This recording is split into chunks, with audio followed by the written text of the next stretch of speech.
In this video, we will learn how to take screenshots on iOS 12. So let's begin. So to take screenshot on iOS 12, what you have to do is just go and open the screen you want to take the screenshot of. Once you are there, what you have to do is just go and press your home and the power button simultaneously. Once you press the home and the power button simultaneously, the screen will be captured.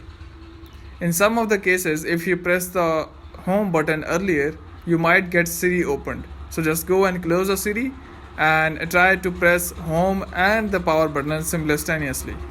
So just go and press both of the button.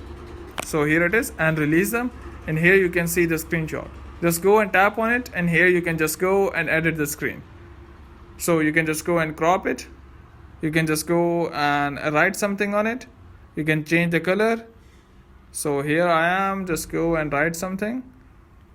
So once you are done, you can just go and share it with others, or you can just go and tap on done.